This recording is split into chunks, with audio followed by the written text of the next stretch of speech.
عمر صاحب کو کیوں نکالا اور پھر فواد چودھری صاحب کی جو وزارت کی تبدیلی ہوئی وہ کیوں ہوئی؟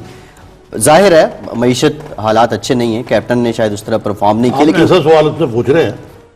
میرے خیال سے فواد چودھری صاحب کو خود نہیں پتا کہ ان کو کیوں نکالا۔ دیکھیں فواد چودھری صاحب کا تو میرے خیال میں بڑے دنوں سے ڈیسائیڈ ہو گیا تھا کہ وہ ان کی منسٹری، وہ خود انہوں نے کہا تھا پرائم منسٹر کو کہ میری منسٹری چینج کر دیں، کیونکہ بہت سارے لوگوں کو میرے اوپر اختلافات ہیں، جس طرح پی ٹی وی کا ایشو تھا، جس طرح اور ایشو تھے، تو پرائم منسٹر کو خود بھی انہوں نے ڈسکشن ہوئی تھی، یہ میں آپ کو اندر کی بات بتا رہا ہوں، تو پرائم منسٹر کو فواد نے خود کہا تھا کہ میری منسٹری آپ چینج کر دیں، اچھا، اور انہوں نے کہا تھا سائنس اینڈ ٹیکنالوجی خالی پڑی ہے وہی دے دیں مجھے،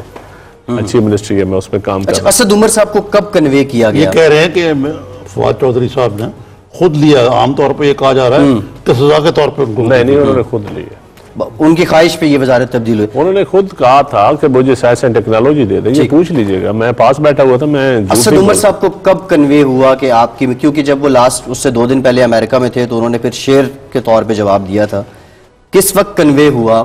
کہ اب آپ مزید وزیر خزانہ نہیں ہوں گے؟ میرا خیال ہے جی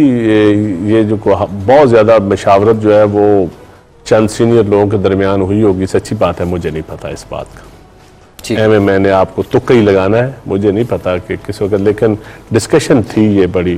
پرائم منسٹر صاحب مختلف لوگوں سے، مختلف اکانومسٹ سے، مختلف ایم این اے سے، پارلیمنٹرین سے، یہ چیزیں ڈسکس کرتے تھے وہ کہ مہنگائی، اکنامک کرائسس، ان ساری چیزوں کے اوپر، کہ ہوم ورک آپ کا جو پی ٹی آئی کا ہوم ورک جو اسد عمر صاحب اور ترین صاحب بھی پہلے فائنانس کے لوگ تھے،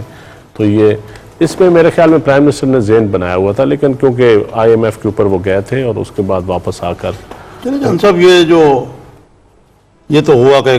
لوگ چلے گئے،